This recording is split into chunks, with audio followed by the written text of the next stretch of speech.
Yo, what's good, y'all? It is Jason. It is January 26th, first trading day of the week. Show out the calendar real quick. Small green day, like a winning day. Second winning day for this payout cycle, but our P&L this cycle is basically nothing. So this week we're still risking small. Just want to build that balance back up before I go back to like a regular risk amount or before I size up.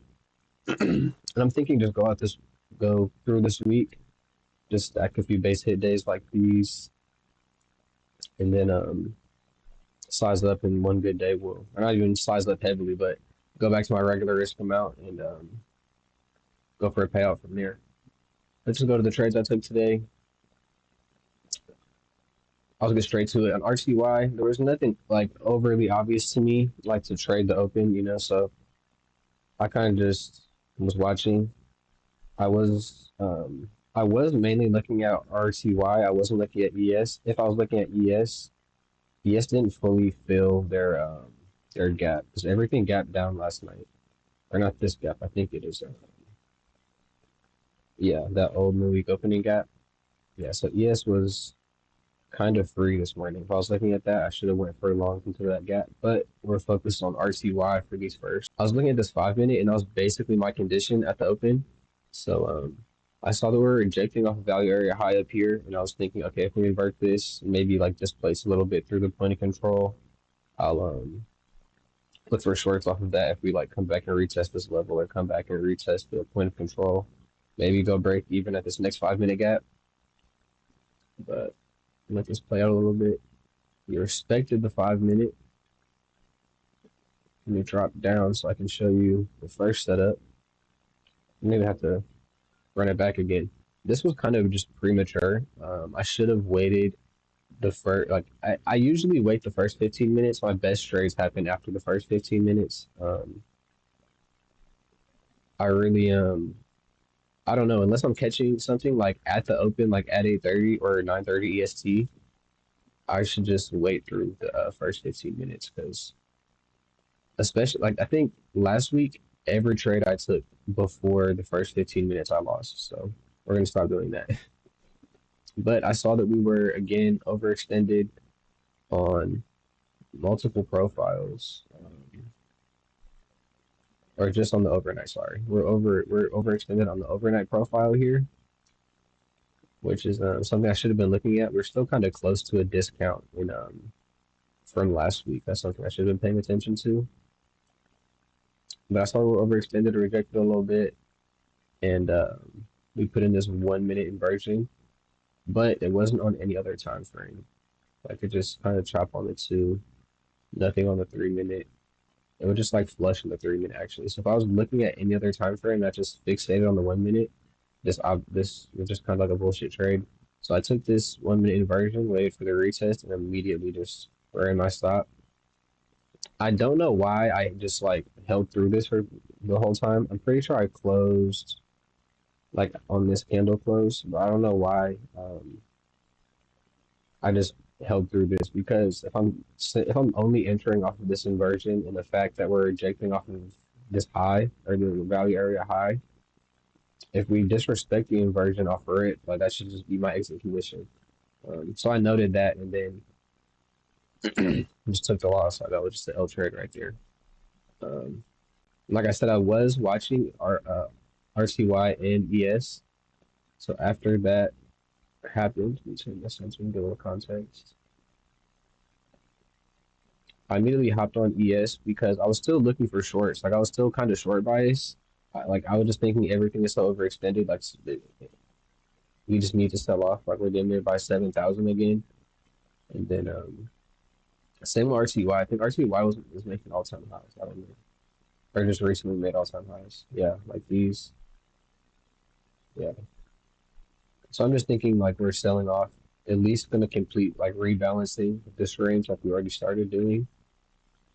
Back to the ES trade.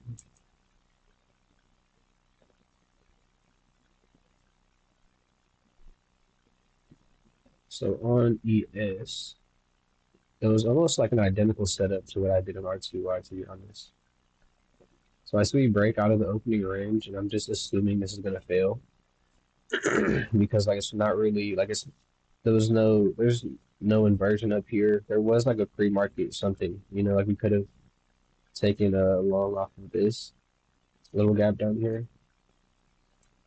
But in my mind, going off of those little baby ass gaps in the like in pre-market right here is just like coin flipping longer short the open. So I left that alone. But then we got this 1 minute gap right here at the opening range high, and basically the same setup as the last trade. I was just looking for that to get disrespected. It did, and then I got in on this retest. But unlike the last trade, because when I zoomed out, I'm like, okay, there's no 2 minute gap. There's no 3 minute gap. Obviously, there's nothing on the five.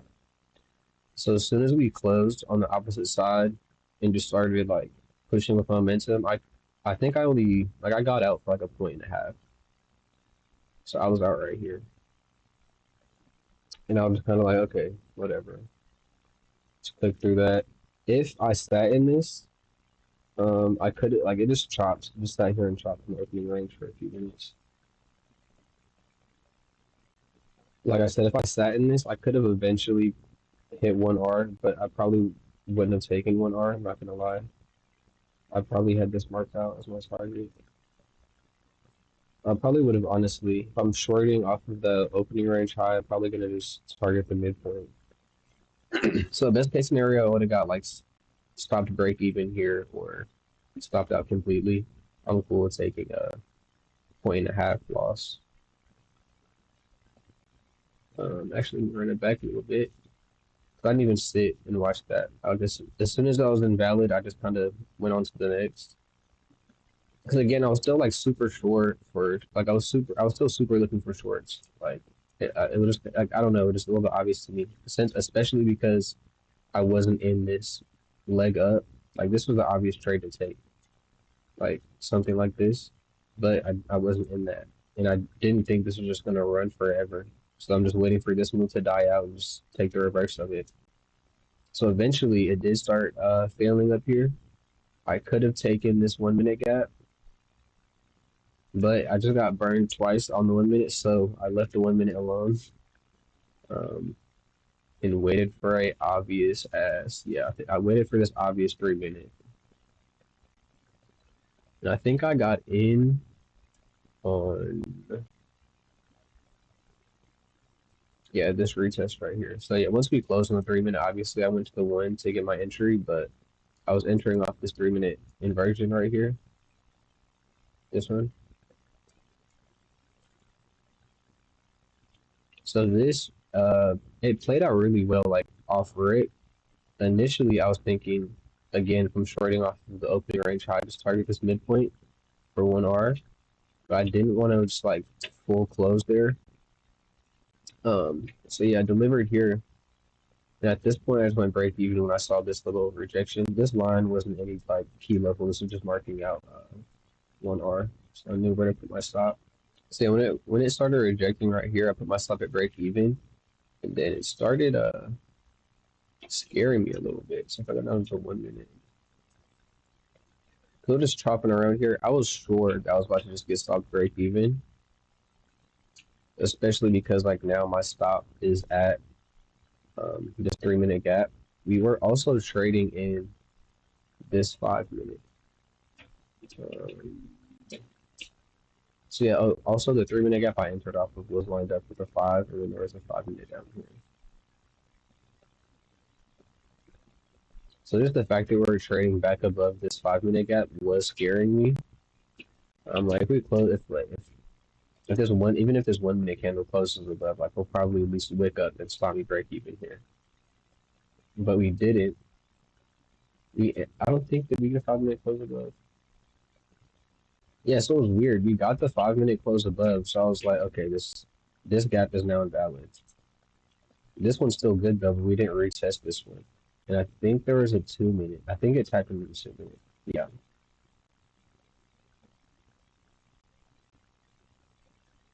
So this little 2 minute gap saved me, but it flushed off of that 2 minute retest.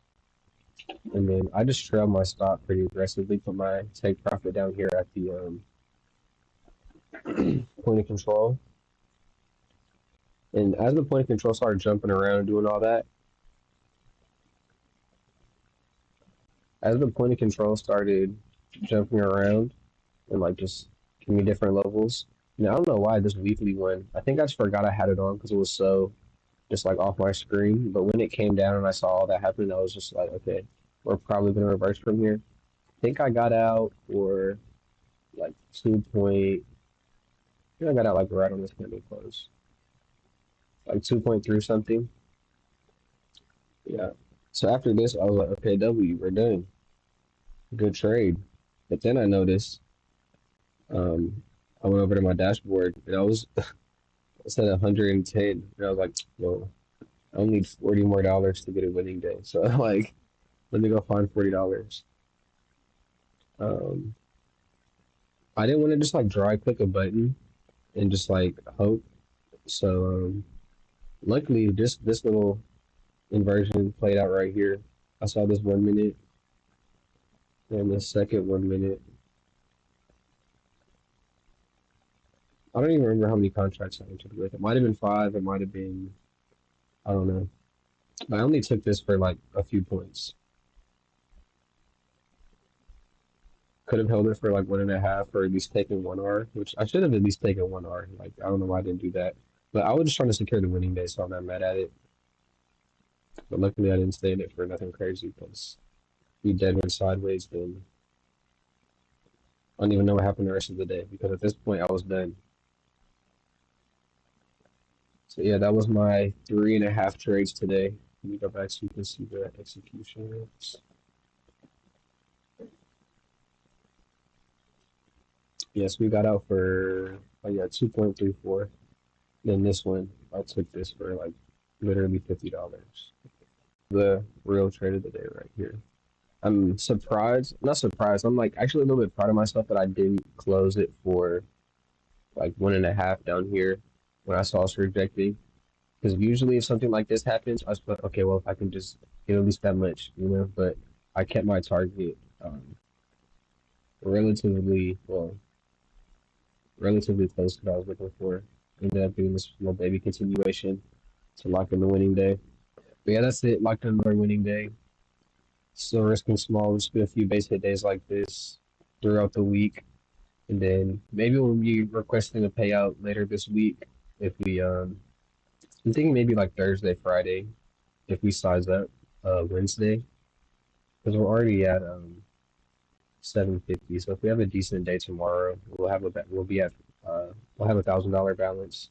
And I can go back to risking like 250, then build that up, and then maybe we'll be risking 350 or more on the 29th. Just want to get that balance a little bit higher before I look for big days and stuff. But yeah, that's it. I'll see y'all tomorrow.